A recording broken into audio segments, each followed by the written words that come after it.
হে আমার বান্দা, যতই যেখানে শান্তি খুঁজো, শান্তি কোথাও পাবা না।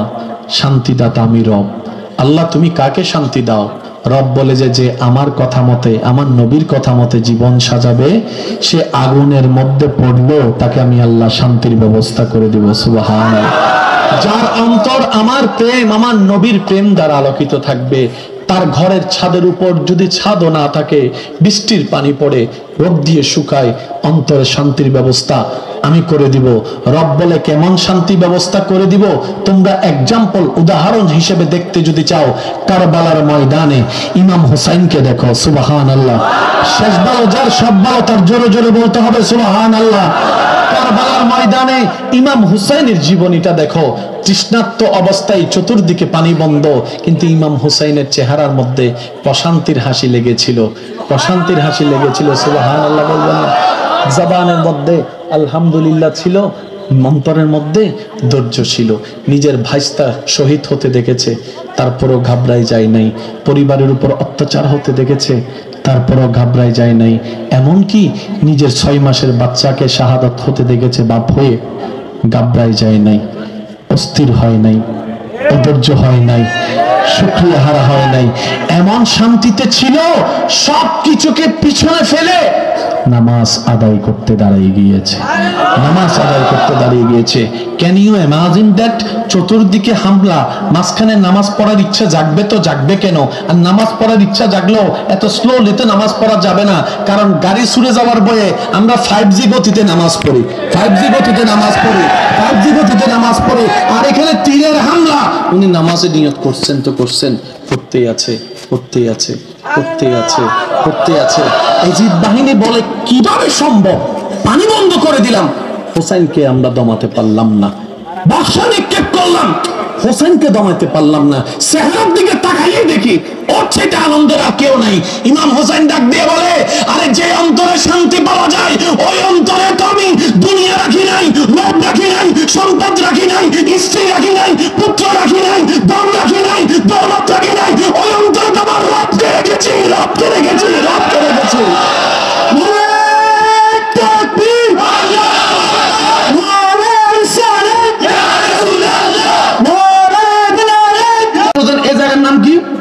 বাটেরা কি? বাটেরা, বাটেরা শুনেন, বাটেরা স্কুল আসেনি? বাটেরা স্কুলের আমার বোনের বিয়ে হবে 2025 সালে চট্টগ্রামে। তকদিরে লেখা আছে, চট্টগ্রাম জামাইয়ের বউ হচ্ছে বাটেরাতে স্কুলে যাচ্ছে। আপনি রাস্তায় দাঁড়াইয়া ওরে গান, ওরে গান। প্রেম করছেন, বেড়াইতে গেছেন, উল্টা উল্টা যা করার করছেন, কিন্তু বিয়ে আর করেন নাই। 25 সালে বিয়ে হয়েছে চট্টগ্রামবাসীর সাথে, একজনের সাথে। তাহলে আপনি চট্টগ্রামের সে আল্লাহর বান্দার হক নষ্ট করছেন। ঠিক আছে? 2024 সালে স্কুলে হেঁটে গেছে কি যায় নাই? বলেন না। আপনি দেখছেন কি দেখেন নাই? গান শুনেছেন কি শুনান নাই? তো 2025 সালের, ভাইয়া মনোযোগ, 2025 সালের বিয়ে করবে যে আল্লাহর বান্দার হবু বউ, যেরকম 2024 সালে আপনার চোখের সামনে হাইটা যাইতেছে, আপনারটাও কোনো না কোনো জায়গায়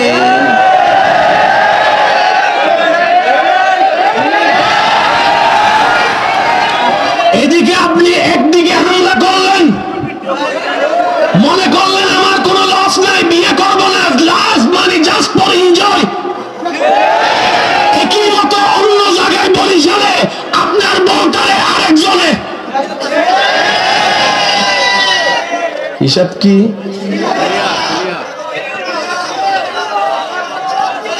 এবার মুসলমানের আওয়াজ লাগবে, আল্লাহর হুকুম কখনো পরিবর্তন হয় নাই, হবে। আল্লাহর আদেশ কখনো পরিবর্তন হয় নাই, হবে। রব বলেছে পূর্ব দিকে সূর্য উঠবে। যদি সূর্য ওঠার কারণে আপনার ঘুম ভাঙা যায়, রোদের আলো ফইরা, সূর্য প্লিজ একটু সাইডে, একটু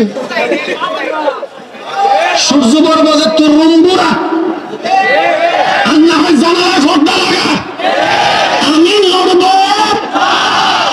সে আল্লাহ বলছেন, আমি পবিত্রর জন্য রেখেছি পবিত্রকে, অপবিত্রর জন্য রেখেছি অপবিত্রকে। যুবক আওয়াজ দেন, পবিত্র চান না অপবিত্র? তাহলে কেমনে পাবেন? সূত্র একটাই, নিজে পবিত্র থাকেন, অপরকে পবিত্র রাখেন, এবার অনেকে কথা শুনে কয় খাইছে না, তাইলে তো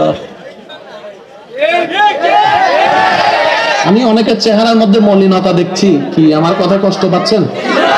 গাইল দিলে দিয়ে আমার আপত্তি নেই, আমার নামে বদনাম করলে কইলেন, তাও আমার আপত্তি নেই। তবে আবদার একটা, আল্লাহ যদি আপনাকে হাসরের ময়দানে দয়া করে জান্নাত দেয়, আমারে ফালায় যাইতে পারতেন না, আমারে নিয়ে যাওয়া লাগবে, ঠিক আছে? এবার গাইল দিয়ে যদি আমারে জান্নাত নেন, আপনার সাথে বড় বন্ধু আমার কেডা আছে? আর ভাইয়া শুনেন, কেউ যদি ভুল করে থাকেন, আমার বোনেরাও যদি শুনেন, কেউ যদি ভুল করে থাকেন, শয়তানের ফাঁদে পড়ে, এরকম বন্ধুর ফাঁদে পড়ে, মন থেকে আগে তওবা করে ফেলেন। আল্লাহ যা করছি ভুল করছি, আপনি এদিকে তওবা করবেন, আপনার অপবিত্র সঙ্গী পাল্টাই আল্লাহ পবিত্র সঙ্গীর ব্যবস্থা করে দেবে। বিশ্বাস আছে না নাই? দিনকে রাত, রাতকে দিন, সেকেন্ডের ভিতর যিনি বানিয়ে দিতে পারেন তিনি কে? মৃতকে জিন্দা, জিন্দাকে মৃত, সেকেন্ডের ভিতর যিনি বানিয়ে দিতে পারেন তিনি কে? অপবিত্রকে পবিত্র বানিয়ে দিতে পারে কে? আর যদি এটা চলতে থাকে, কিতাজে পাইবেন। আর সিডেঙ্গে বাসা একটা হতা আছে, হতে মজার লাই গিলিন না বাড়ির নবুঝ কেন, নবুঝে দাও না কেন, বাদে বুঝাই দিস। মজার লাই গিলিন না বাড়ির, মজার লাই ভাবেন না বাড়ির, কেরালা গিলিন না বাড়ির। অর্থাৎ মজা এত বেশি, ফেলতেও পারি না, কাটা এত বেশি, গিলতেও পারি না। এবার মুখে নিয়ে বসে থাকেন। এমন জীবনে কোনো শান্তি, জোরে বলেন, এমন জীবনে কোনো শান্তি। কেন বললাম এই কথাগুলা? শুধু একটা কোরআনের আয়াত বোঝানোর জন্য। রব্বে করিম কোরআনে পাকে বলছেন, হুয়াল্লাযী আনজালাস সাকিনাতা ফি কুলুবিল মুমিনিন। হে আমার বান্দা, যতই যেখানে শান্তি খুঁজো, শান্তি কোথাও পাবা না, শান্তিদাতা আমি রব। আল্লাহ তুমি কাকে শান্তি দাও? রব বলে যে আমার কথা মতে, আমার নবীর কথা মতে জীবন সাজাবে, সে আগুনের মধ্যে পড়লেও তাকে আমি আল্লাহ শান্তির ব্যবস্থা করে দেব। সুবহানাল্লাহ। যার অন্তর আমার প্রেম, আমার নবীর প্রেম দ্বারা আলোকিত থাকবে, তার ঘরের ছাদের উপর যদি ছাদও না থাকে, বৃষ্টির পানি পড়ে, রোদ দিয়ে শুকায়, অন্তরে শান্তির ব্যবস্থা আমি করে দিব। রব বলে কেমন শান্তি ব্যবস্থা করে দিব? তোমরা এক্সাম্পল, উদাহরণ হিসেবে দেখতে যদি চাও, কারবালার ময়দানে ইমাম হুসাইনকে দেখো। সুবহানাল্লাহ। শেষ ভালো যার, সব ভালো তার, জোরে জোরে বলতে হবে সুবহানাল্লাহ। কারবালার ময়দানে ইমাম হুসাইনের জীবনীটা দেখো।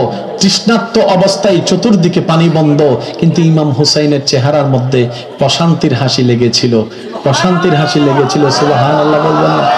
জবানের মধ্যে আলহামদুলিল্লাহ ছিল, অন্তরের মধ্যে ধৈর্য ছিল। নিজের ভাইস্তা শহীদ হতে দেখেছে, তারপরও ঘাবড়াই যায় নাই। পরিবারের উপর অত্যাচার হতে দেখেছে, তারপরও ঘাবড়াই যায় নাই। এমনকি নিজের 6 মাসের বাচ্চাকে শাহাদাত হতে দেখেছে, বাপ হয়ে ঘাবড়াই যায় নাই, অস্থির হয় নাই, অধৈর্য হয় নাই, শুকরিয়া হারা হয় নাই। এমন শান্তিতে ছিল, সব কিছুকে পিছনে ফেলে নামাজ আদায় করতে দাঁড়িয়ে গিয়েছে, নামাজ আদায় করতে দাঁড়িয়ে গিয়েছে। Can you imagine that? চতুর্দিকে হামলা, মাঝখানে নামাজ পড়ার ইচ্ছা জাগবে তো জাগবে কেন? আর নামাজ পড়ার ইচ্ছা জাগলেও এত স্লোলিতে নামাজ পড়া যাবে না, কারণ গাড়ি ছুড়ে যাওয়ার ভয়ে আমরা 5G গতিতে নামাজ পড়ি, 5G গতিতে নামাজ পড়ি, 5G গতিতে নামাজ পড়ি। আর এখানে তীরের হামলা, উনি নামাজে নিয়ত করছেন তো করছেন, পড়তেই আছে, পড়তেই আছে, পড়তেই আছে, পড়তে আছে। এজিদ বাহিনী বলে কিভাবে সম্ভব? পানি বন্ধ করে দিলাম, হোসেনকে আমরা দমাতে পারলাম না। বর্ষা নিক্ষেপ করলাম, হোসেনকে দমাতে পারলাম না। চেহারার দিকে তাকাইয়ে দেখি ওর থেকে আনন্দের আর কেউ নাই। ইমাম হোসেন ডাক দিয়ে বলে, আরে যে অন্তরে শান্তি পাওয়া যায়, ওই অন্তরে তো আমি দুনিয়া রাখি নাই, লোভ রাখি নাই, সম্পদ রাখি নাই, স্ত্রী রাখি নাই, পুত্র রাখি নাই, ধন রাখি নাই, দৌলত রাখি নাই। ওই অন্তরে তো আমার রবকে রেখেছি, রবকে রেখেছি, রবকে রেখেছি।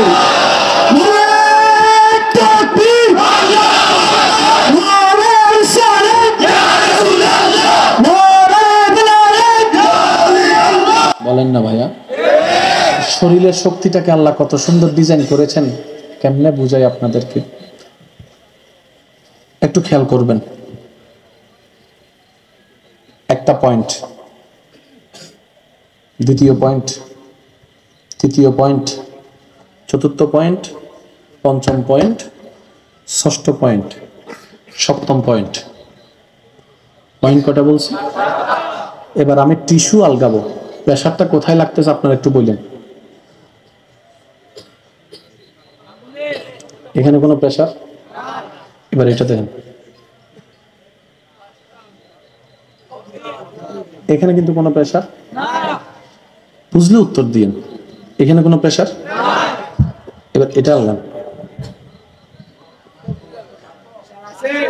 কোন জায়গায় প্রেশারটা একটু খেয়াল করে দেখেন। এবার একটা পাথর আলগান হাত দিয়ে, পাথর আলগান হাত দিয়ে প্রেশার। সেজন্য অনেক সময় দেখবেন ভারী কাজ করলে কোমর ব্যথা করে। কাজ করছেন হাত দিয়ে, কোমর কেন ব্যথা? এটা আপনার রবের ডিজাইন। এই যে আমাদের মাহফিলে কারেন্ট গেছে, জেনারেটর স্টার্ট দিতে কতক্ষণ লাগছে,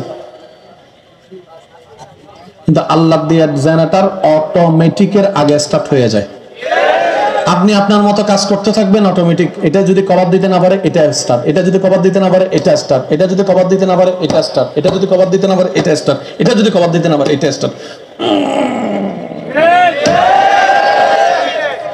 এই ডিজাইনের মালিক কে? আওয়াজটা তো ছোট হলে চলবে না, একটু জোরে বলেন কে? এই ডিজাইনটা সাজিয়ে দিয়েছেন তিনি কে? সুবহানাল্লাহ। এবার শুনেন, ইমাম হোসেন যুদ্ধ করতে করতে করতে যেই যায় কচু কাটার মতো কাটে। সুবহানাল্লাহ। কাটবে না, কাটবে কেন? যার বাবা শেরে খোদা।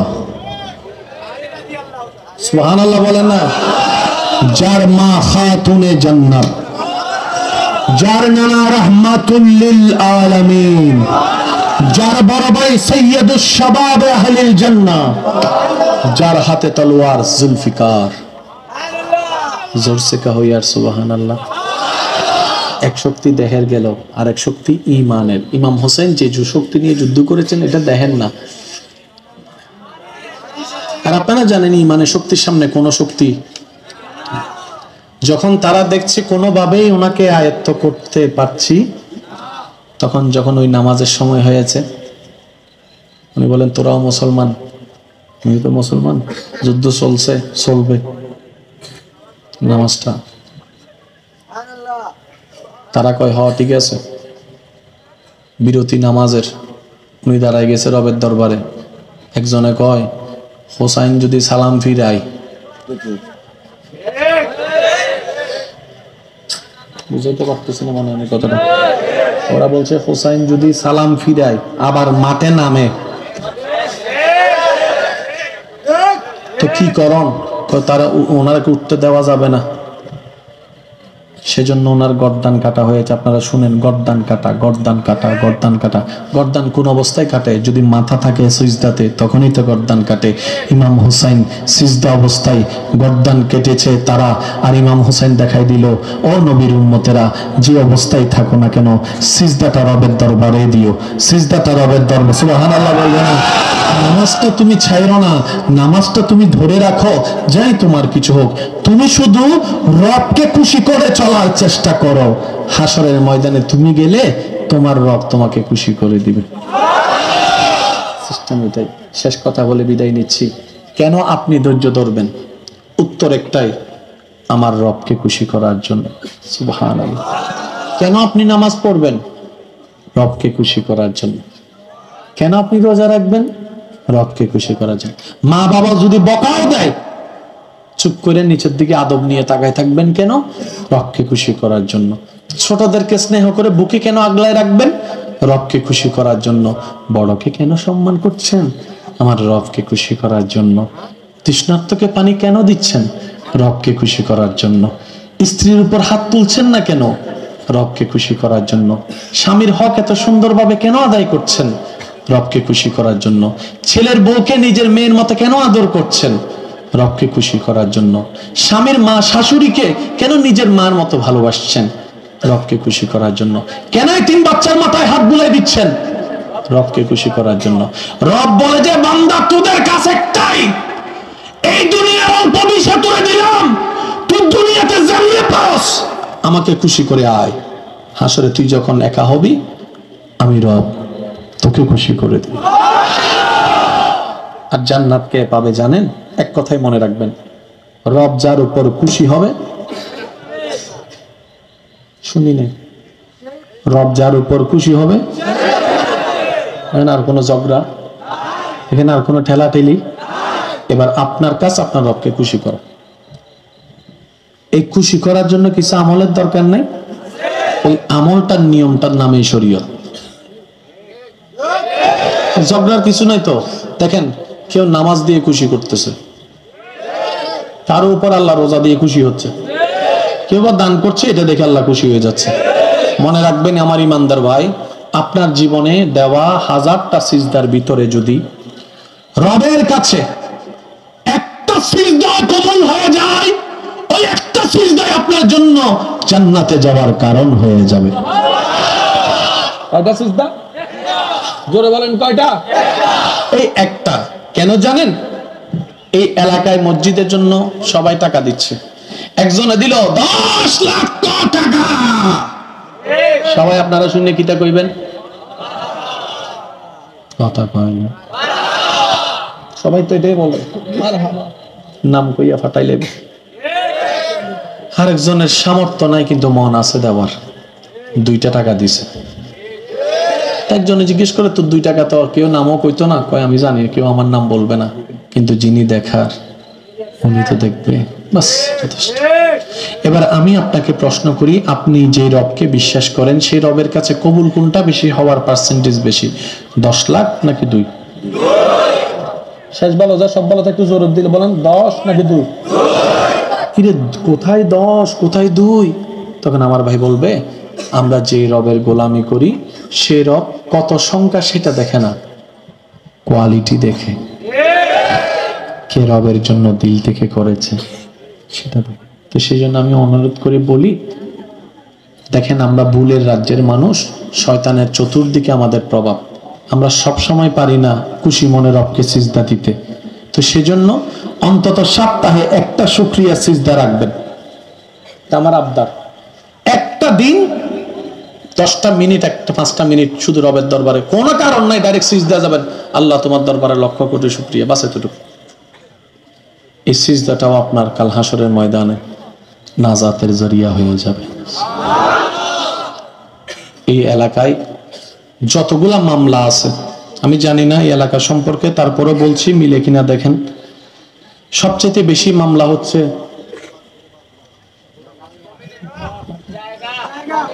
কি নিয়ে?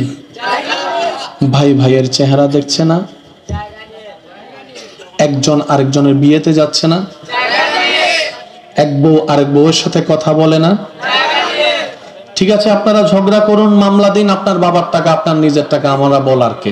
তবে যদি যে জায়গা নিয়ে ঝগড়া করছেন সে জায়গাটা না, ওই জায়গার একটা দলিল নিয়ে যদি কবরে যাইতে পারেন তাহলে ঝগড়া করেন। আপনি তো জায়গা